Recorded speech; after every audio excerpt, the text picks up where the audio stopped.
Hi friends, welcome to our channel. हमने एक ऐसा सॉल्यूशन बनाया है जिसमें 180 डेज़ के बाद जो भी आपने सप्लायर से परचेज़ किया उसका पेमेंट आपने आफ्टर 180 डेज़ कितने ऐसे बिल्स है जिसका पेमेंट आपका 180 डेज़ के बाद हुआ है तो उसका रिपोर्ट की रिक्वायरमेंट होती है। और इसमें अगर जो पेमेंट 180 डेज़ के बाद होता है उसका आपको जीएसटी गवर्नमेंट को रिवर्स करना होता है। तो इसी रिक्वायरमेंट को समझ के हमने ये सॉल्यूशन बनाया है कि जिसमें आपको पर्टिकुलर बिल के अगेंस्ट में कितने दिन में आपका पेमेंट हुआ है उसका पूरा का पूरा आपको रिपोर्ट मिलेगा। अगर आपने उसके अगेंस्ट कोई डेबिट नोट इशू किया होगा तो भी वो एज ए पेमेंट कंसीडर करके उसका भी आपको डिटेल मिल जाएगा। तो अभी मैं आपको यहाँ पे बताऊंगा कि यहाँ पे आपको किस तरीके से रिपोर्ट मिलेगा और ये सॉल्यूशन किस तरीके से काम करता है। तो यहाँ पे मैं फर्स्ट आपको एक पार्टी का लेजर दिखा देता हूँ।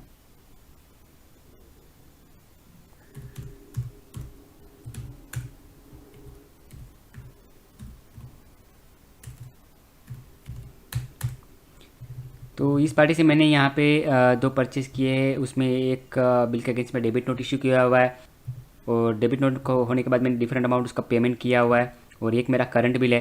तो अभी मैं आपको यहाँ पे दिखाऊंगा कि जो मेरा 180 डेज़ के बाद का कोई अगर पेमेंट बाकी है तो उसका भी रिपोर्ट मिलेगा और जो पेमेंट मैंने 180 डेज़ के बाद में जो ये दो पार्ट में पेमेंट किया है तो वो कितने दिन में पेमेंट किया है उसका भी मुझे रिपोर्ट मिलेगा। तो यहाँ पर आपको जाना होगा जीएसटी ट्रांजेक्शन डिटेल्स के अंदर।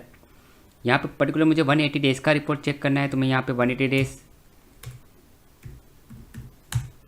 करता हूँ और यहाँ पे मैं 1/4 से, तो आप यहाँ पे देख पा रहे हो कि ये जो मेरा 1 अप्रैल का बिल था उसमें से ये मैंने जो 1 नवंबर को पेमेंट किया जिसका नंबर ऑफ डेज़ हो रहा है 214 और इसका पेड अमाउंट जो कि मुझे जीएसटी डिपार्टमेंट को रिफंड करना है उसका टैक्सेबल वैल्यू और टैक्स अमाउंट मुझे यहाँ पे इस तरीके से रिपोर्ट मिल जाएगा। ये जो बिल है उसका भी पेमेंट मेरा डिले है तो उसका भी मुझे डिटेल मिल रहा है।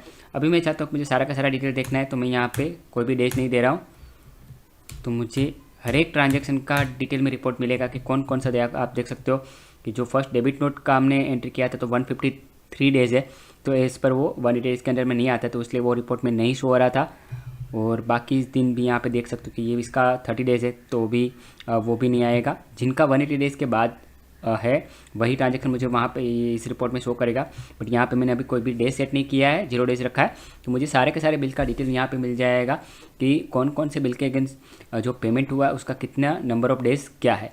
तो दोस्तों इस तरीके से ये सॉल्यूशन काम करता है। तो आप में से कोई भी इसका डेमो चाहता है या परचेस करना चाहता है तो स्क्रीन पर जो नंबर दिखाई दे रहा है उस नंबर पर आपको कॉन्टैक्ट करना है। तो दोस्तों इस वीडियो में इतना ही। अगर आपको अच्छा लगा लाइक करें, शेयर करें